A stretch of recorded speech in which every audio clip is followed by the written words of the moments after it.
Hello and welcome back. My name is Clay. Thank you for tuning in. Thank you for being you and tuning in like you always do, or maybe even being new and tuning in like you always will. Maybe that's what you'll do. That was a weird Dr. Seuss thing. Anyhow, the NHL dropped some news on us. They have announced some things that we already knew, but also some things that we had some questions on. They told us some more details on those things about their return to play plan. It's been a couple months now since the NHL had to suspend their season because of the global pandemic that is going on. And, well, we've all been wondering when and how and where will they finish the season. And, well, we don't know all the answers yet, but we got some confirmation on a good chunk of answers. So let's go through them. There's a lot of stuff that was kind of thrown our way, a lot of information to digest, and some of it can be very confusing, but I assure you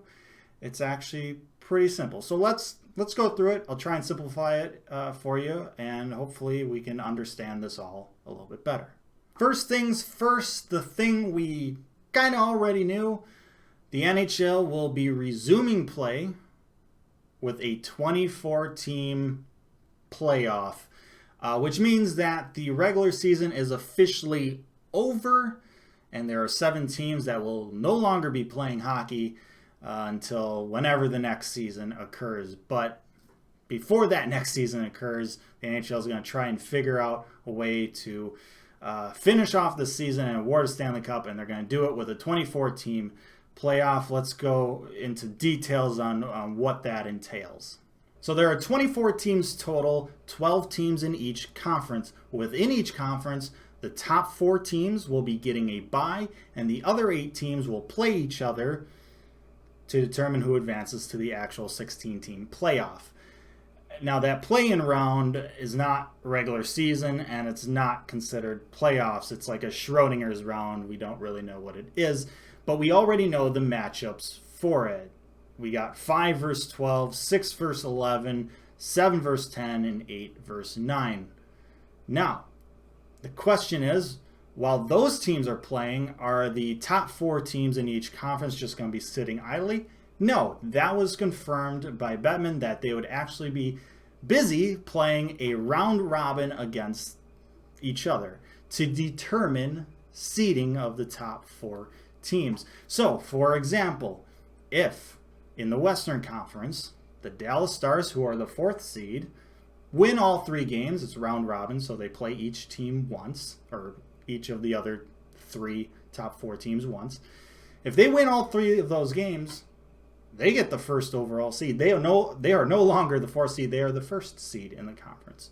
So that's how that's going to work. So they're going to get some games in while the other 8 teams are also getting games in. So nobody's going into that actual 16-team playoff just completely just rusty and haven't played meaningful games in a while. So that's how that's going to work. We're still not quite sure if they're going to reseed after that or just play it like a normal bracket. There's still some questions there, but in terms of kind of the basic structure, now we know what that is.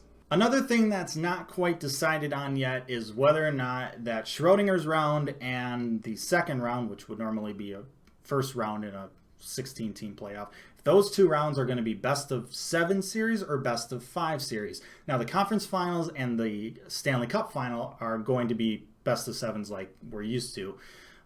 It's just a question on those first 2 rounds. I think because of the pandemic and just the delay with everything, I think they're kind of looking at maybe shortening up that play-in round, that Schrodinger's round. But we'll just have to wait and see. I'm not opposed to either or, at least for that first round there, that Schrodinger's round. Yeah, it's less games for a team to win to upset an opponent, but quite frankly, I don't think it's that much of an issue when there's no real home ice involved. Since all the teams will be playing in the same city, the same arena without any fans, there's no real home ice advantage. So it's not like you get 2 home games, then the other team gets 2 home games, and then the better team gets 1 final home game. You don't have to worry about that. It's all basically neutral ice games. So best of 5 is all right in that sense, whereas best of 7 home ice can be a little bit more important. But once again, we'll have to wait and see what they decide on that. We'll probably have to wait a little bit more, probably once they figure out which cities are the hub cities and they actually kind of get down to finalizing a lot of other details. I think that's when that detail will get finalized. Now, speaking of these details and ironing them out, what about the whole detail of just timing of all of this? That's a pretty important detail, right? Well, the reason why that's not been ironed out is because they can't really iron it out yet. There's still a lot of things up in the air about this pandemic and government mandates and just all that stuff and how the virus is doing in the United States and all that. So they're still waiting to figure out exact dates to come up with, but they do have a general time frame that they're shooting for, kind of a best case scenario. And what they're looking at is phase 2, which would be players coming back to their team facilities and being able to do workouts in small groups. That would be sometime in June. So not too far away here, just a few weeks. And then training camp would start no earlier than July 1st. Now, training camp would last probably 2 to 3 weeks. So you're looking at, if training camp starts somewhere in the first half of July, training camp would last basically through that month. And so the playoffs wouldn't actually start until probably August. And then playoffs are probably going to last two-ish months. So you're looking at handing out the Stanley Cup end of September, maybe early October. And obviously we know from past years, early October is when the NHL season usually begins. Obviously that's not going to happen for next season, but we're not even worried about next season yet. We're trying to find a way to finish this season. So we need to kind of keep our eyes on the prize here and not look too far ahead. But that's kind of how the whole timing kind of affects all these other things. It's a very kind of there's a lot of things that are being affected by it, this whole thing. So we don't know exact dates, but that's kind of the rough estimate that we have of when we can expect hockey to be back. Now that's the timetable for 24 teams, but what about the other 7 teams in the league that aren't making the pandemic playoffs, who were officially eliminated from playoff contention? Well, they don't really know what their timetable is right now because we don't know when next season is going to start. So they're just not going to have hockey for a while. But they do know one thing, or a couple things. They know more about the draft lottery and the NHL draft. And quite frankly, for those teams, that's more important. Now, a couple weeks back, there was talk about the NHL potentially doing a draft in June. I always thought that was a dumb idea. I never thought that would actually happen ever since the onset of that rumor spreading. And once again, that's why I always say, take rumors with a grain of salt because 90% of the time they don't happen. But we got word officially from the NHL that it won't happen. The NHL draft will happen after the pandemic playoffs occur, so after the Stanley Cup is awarded. The draft, the lottery, will happen beforehand, though. That will happen June 26th. Now, this is where some of the confusion comes into play. Because the NHL Gary Bettman decided to say that there are 2 lotteries occurring. And that kind of screwed with a lot of people's minds. But hopefully I can make you not confused anymore. Because here's the thing. There's still really only 1 lottery. Nothing has changed about the lottery since the last previous couple years. There's still going to be 15 teams in a lottery determining who are going to get the top 3 spots, top 3 picks. Nothing has changed about that. The only difference is that this year we only know what 7 of those teams are right now. Because 8 of those teams are playing in that Schrodinger's round, that play-in round. So since we don't have a regular season to kind of figure out that initial order, we have to wait until that play-in round is done with to figure out how those 8 teams fit into those final 8 spots for that lottery. Now, there's only one lottery. However, a second lottery comes into play only if one of those bottom 8 spots, one of those 8 teams that are playing in that Schrodinger's round, if one of those or a couple of those teams end up winning one of those top 3 picks. Now, we won't know beforehand which spots those are or what teams those are. We'll only know what spots they are, right? There'll be 7 teams, and then there will be just question marks for the final 8 teams. So say that 12th spot, which is a question mark, say that wins the second overall pick. Okay? So once the play-in round is done, a second lottery would happen. Every team of those 8 play-in round losers would have the same odds to figure out what order they're in those final 8 spots. So, for example, if the Blackhawks end up losing in that play-in round to the Edmonton Oilers, they get put into that second lottery. Via that lottery, say they get placed, just based on random lottery numbers and picks, they get placed into that 12th spot.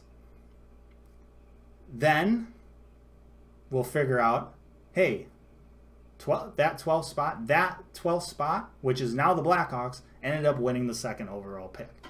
So that's how it works. If none of those 8 spots end up winning the lottery, getting one of those top 3 picks, then there's no second lottery. It's just, then those 8 teams are just ordered based on how they finish the regular season.